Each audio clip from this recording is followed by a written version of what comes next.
Hello everyone, my name is Clay, and welcome to another episode of Terminally Nerdy's Indie Impressions, the series where I took a look at independent, non-AAA, and niche titles, giving you my quick first impressions after at least 2 hours of gameplay, because if that 2-hour limit is good enough for a refund on most major gaming platforms, well, it's good enough for me, really. And today, we're going to be looking at Greedfall, the latest action RPG from Spiders, a developer who is known for making, well, plainly, really janky RPGs.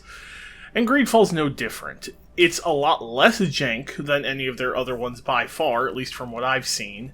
And I played Greedfall for about 4.5 hours. Enough to get through the tutorial area, which took about 2 hours of that, and then to kind of explore the city on the island of Tearford and get out into the wilderness and do some stuff. So, I'm going to level with you. This game is very clearly Dragon Age Inquisition light. Seriously. They have taken pretty much the BioWare formula from Dragon Age Inquisition, Mass Effect Andromeda, and kind of built their own structure around that, mechanically. Now, story-wise, the game has some problems and is going to possibly not be enjoyable for a lot of people because of its focus on colonialism. I'm not really super familiar with colonialism. I understand the concept of it, and I don't like it. I don't like it any more than anybody with half a brain would have liked it. The entire premise of the game is you are playing the child of the, basically, prince or king of a country called the Congregation of Merchants. Your name is Desarde. You don't have a first name, you just go by your last name. Male or female, doesn't matter. And you are basically going to be the diplomatic attaché, I guess you'd call it, to the natives of an island called Tearford. Now, on this island are two other nations that have already invaded. One, a group of religious fanatics whose name I can't pronounce, like it's Trelemre or something. I hate them. I hate them. I hate religious fanatics in general. Sorry, folks. I just don't like them. And these people are no different. They are very much representative of, like, the old school crusades. We will convert you to our god by fire and blood if necessary. That's how they kind of are. And then the other group are the Bridge Alliance, which are alchemists and scientists who look at the natives and the natives' animals and things as experiments. Nobody looks good in this. And the Congregation of Merchants isn't much better, as most of their people look on the natives as savages and morons. And you're sort of thrust into this, and you're expected to keep the peace between the three countries and the natives.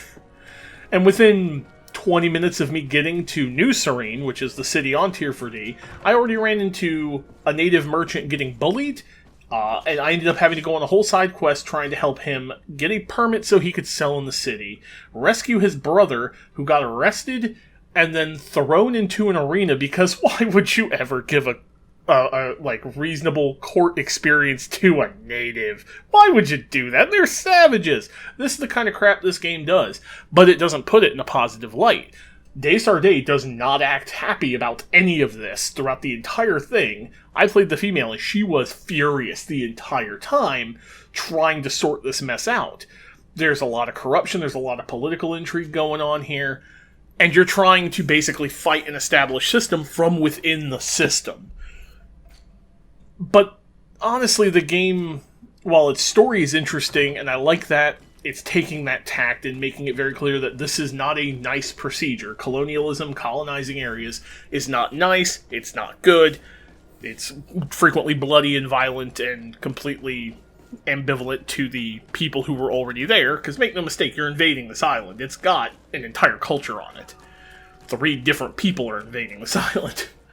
The gameplay doesn't really support it very well.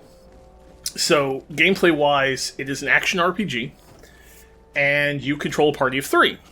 There are no roles. It is a classless system. Your party members function the same way you do, just within certain defined roles. Like, you don't get to build them up beside their gear. You do have control over their weapons and armor, but you don't get to pick their skills or how they level up. But their skills are the same as yours. And unlike Dragon Age Inquisition, which again, this game is clearly copying its gameplay, you don't have a lot of customization. You have less than I thought you did when I first talked about it. So you have 3 trees, a melee, a tech, and a magic.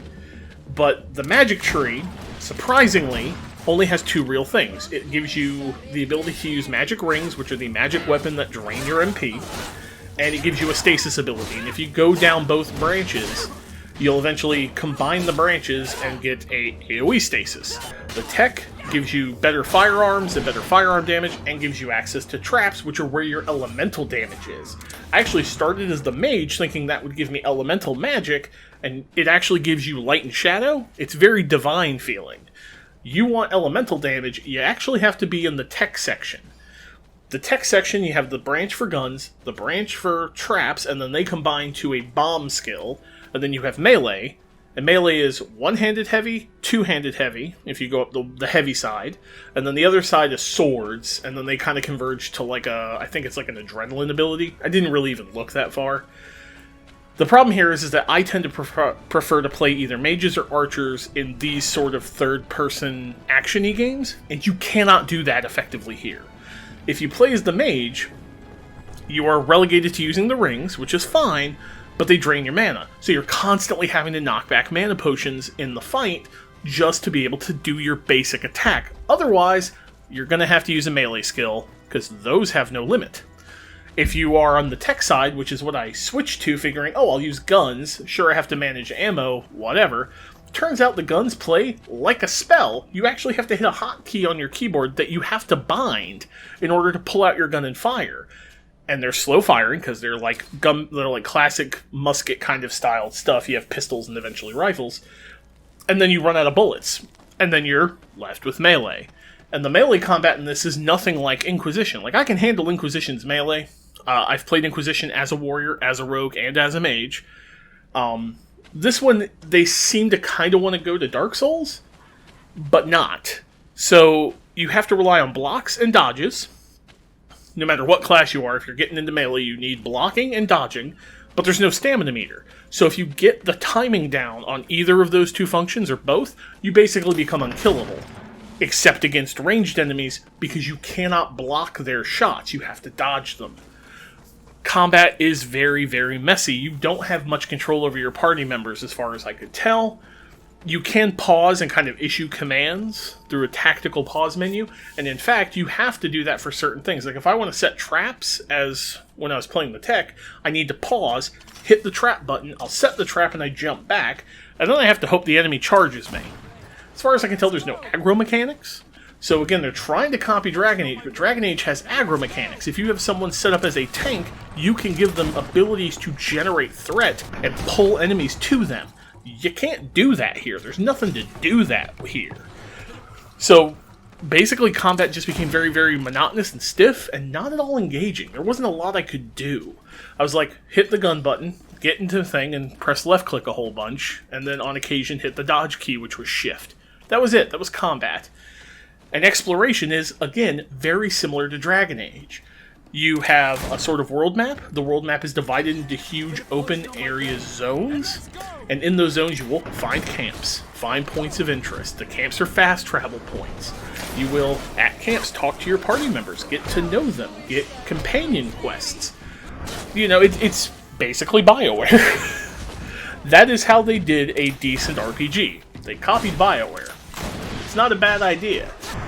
And truth be told, it's not a bad game, but it didn't engage me enough to want to keep playing. I wasn't super invested with the characters. I got sick and tired real fast of hearing Vasco yell at the start of literally every fight, "A bit of poison on my blade and go." And because I took his companion quest and said I was going to do it, I got stuck with him in my party. Word of warning, if one of your companions offers you a quest for them and you take it and say, "We'll do it right now," the game will force you to do it right now, or you cannot remove them from your team.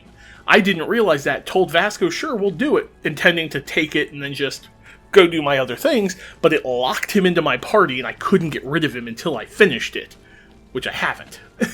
So that was really annoying. Now, visually, the game is beautiful.